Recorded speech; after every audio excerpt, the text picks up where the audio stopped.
இன்னைக்கு தலைவி சௌந்தர்யாவை வீட்டுக்குள்ள வச்சு செய்ன்னு செஞ்சுட்டாங்க போல.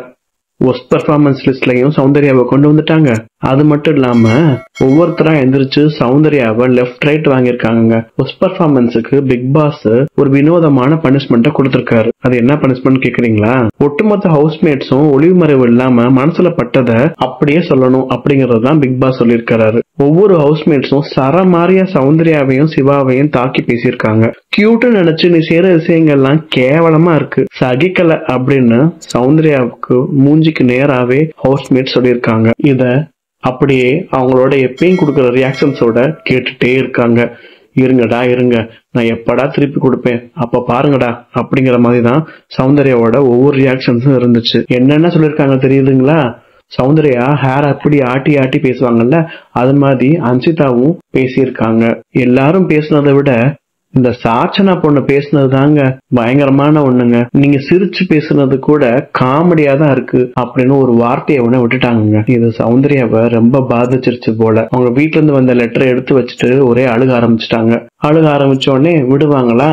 எப்பயும் போல நம்ம ஜாக்லின் ஆறுதல் படுத்த வந்துடுறாங்க. இதெல்லாம் தாண்டி ரிவீட் கொடுக்கற மாதிரி தான் பிக் பாஸ் என்ன பண்ணிருக்காரு, மறுபடியும் சௌந்தர்யாக்கு மனசுல பட்டதுல எல்லாத்தையுமே ஹவுஸ்மேட்ஸ பத்தி சொல்லணும்னு பிக் பாஸ் ஒரு டாஸ்க் கொடுத்திருக்காரு போல. இது தாண்டா சான்ஸ் அப்படின்னு எல்லா ஹவுஸ்மேட்ஸையும் நிக்க வச்சு அவங்க முன்னாடி சேர் போட்டு கெத்தா உட்கார்ந்து இருக்காங்க சௌந்தர்யா. அதிக அடி விஜய் விசாலுக்கு தான் வெடுத்து வாங்கியிருக்காங்க. நீ மூஞ்சிக்கு நேரா எதையுமே பேச மாட்டியா, எதையுமே தைரியமா பேச மாட்டியா அப்படின்னு கேட்டிருக்காங்க. எல்லாமே பின்னாடி போய் தான் கவுண்டர் கொடுத்துட்டு இருப்பியா அப்படின்னு விசால சரமாரியா தாக்கியிருக்காங்க சௌந்தர்யா. அப்படி அவங்க கேட்ட கேள்வி அவங்களுக்கு மட்டும் சந்தோஷமா இருந்திருக்காதுங்க, நிறைய பேருக்கு சந்தோஷமா இருந்திருக்கும். சவுண்டு ஃபயர் மோட்ல இருக்காங்க அப்படின்னு தான் பார்வையாளர்கள் நினைக்கிறாங்க. இந்த ஷோவுக்கு சும்மா உட்காந்து ஜாலரா அடிக்கணும் வந்திருக்கியா அப்படின்னு அவங்க நண்பேண்டா ராயானையே பார்த்து பொசுக்குன்னு சொல்லிட்டாங்க சௌந்தர்யா. அதுக்கு மேல அதிகமா அடி வாங்கினது தீபக் ப்ரோ தான். உங்களுக்கு தெரிஞ்ச மேனஸோட நீங்க விளையாடுங்க, எங்களுக்கு தெரிஞ்ச மேனஸோட நாங்க விளையாடுறோம் அப்படின்னு சவுண்ட் சொன்னதை கேட்டு எல்லாரும் பயங்கர சிரிப்புல இருந்தாங்க. உங்க கருத்துக்களை கமெண்ட்ல சொல்லுங்க ஃப்ரெண்ட்ஸ். இன்னொரு நல்ல வீடியோல சந்திக்கிறேன். நன்றி.